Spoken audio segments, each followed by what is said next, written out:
Assalamu alaikum everyone, and in today's video we are going to talk about 5 reasons why students fail to improve their scores on the digital SAT. Right now, it is very important for us to understand the areas that we are faltering on in order to improve the scores, right? So I am going to be discussing 5 critical errors that normally the students make, that and because of those errors they fail to improve their scores on the SAT.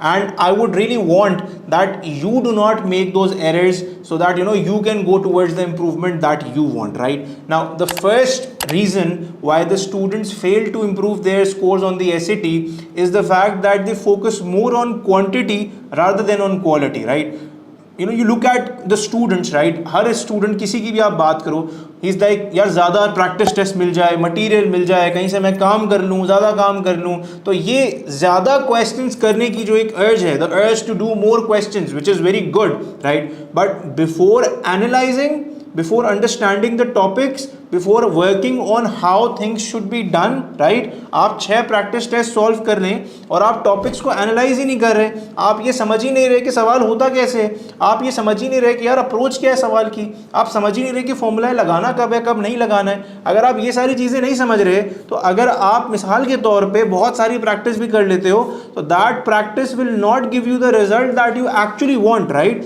And that is one of the most important and most crucial mistake that students normally make, and that is why they fail to improve their score. So that is the first thing that is the first mistake that students make, or I wouldn't want that you guys make that mistake, right? So always focused on quality first, right? Focus on getting around the questions, focus on analyzing the reasons of the wrong option choices, analyzing the reasons for the right option choices, working out the concepts, working out everything.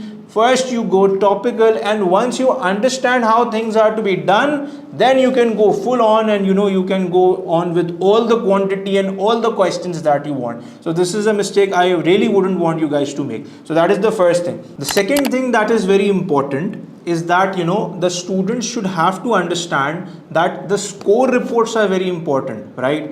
ज़्यादातर students को अगर आप देखें तो पहला practice test solve करने के बाद वो क्या करते हैं, they start jumping on to the next practice test without even working on their score reports. Your score report of any test is a gold mine, guys, literally a gold mine. If you are not working on your score report, if you are not taking out if you are not doing an analysis of your score report, there is literally no point of moving on to the next test, right? That there's a reason you have that score report over there, right? So whenever you do a test, right, and you get that score report, what you have to do is you have to literally analyze that score report, see the mistakes that you have made, look at the recurring errors that you have, and then go topical, right? Solve those out and address those queries, address those problems, right? And only when you do that, move on to the next test. Otherwise, if you don't do that, you will be making the same errors again. And even after doing 6 tests, I've had many students who solve 5-6 tests and they're like, our scores are not improving. Obviously they won't improve, because you're not doing any analysis. You don't know where you're going wrong. If you don't know where you're going wrong, how are you supposed to improve? You can't do that. That's not how it works, right? So it's very important that you analyze all the score reports after you solve the test, so that you can, before you move on to the next test, right, what you're doing wrong, and you consciously avoid that error in the next test that you do, right? So that is the second thing that you have to be very careful about. Now, the third mistake or the third problem that the students have, it is that they feel that there is only one way to solve a test, right? So what they do is they just when they get that test, when they start doing the digital SAT, they keep on solving it in the order that it is given, right? It's not always important. ये कोई ज़रूरी बात नहीं है कि जिस order में आपको test मिला हुआ है आप उस order में ही उसको solve करें, right? What you need to do is you have to leverage out on most of the questions. We have to understand the objective is not solving all the questions, although we have to solve all the questions, but objective is to get maximum number of questions right? So if we have to do that, the best way to do it is that we solve the questions that we are good at first,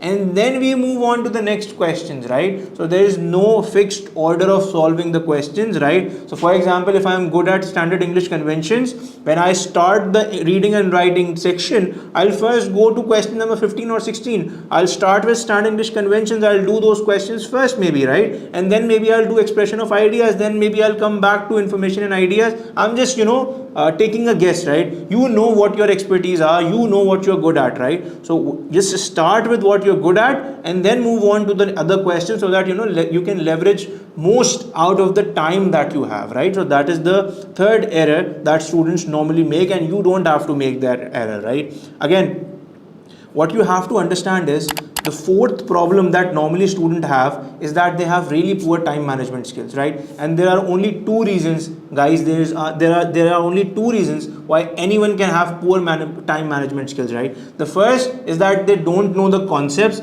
The second is that they have not done enough practice, right? If you don't know the concepts, even after doing the practice, you will struggle with the questions, and obviously when you will struggle with the questions, you will eventually end up with not doing all the questions, and you will lose time on it, right? And if you know the concepts and you've not done enough practice, right, then even after knowing the concepts, because you've not done the practice, because you cannot complete in the every question within the time frame that it deserves, you will be losing time and end up not solving the paper on time, right? So that will again be a problem for you. So that is the fourth problem that normally students have, and they lose a lot of score on that, right? Fifth and the final is that they don't understand, or they don't give time for to understanding what the question is actually asking, right? So you have to understand what the question is asking, you have to understand what the approach of the question is, you have to understand what objectivity you need to solve that question. Guys, you have all MCQs on the SAT. There are no open-ended questions, right? That means the answer to that particular question, or every particular question, has to be very objective. It will have very objective reasons for it, right? So you have to come about that reason. You have to firstly obviously understand the question's approach,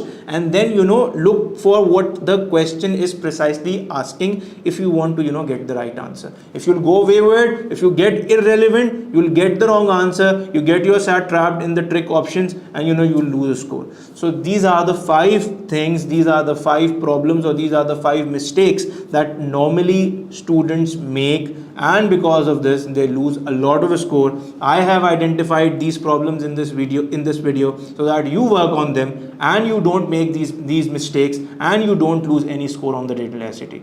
Guys, I hope this video has helped you. Thank you so much. Assalamu alaikum.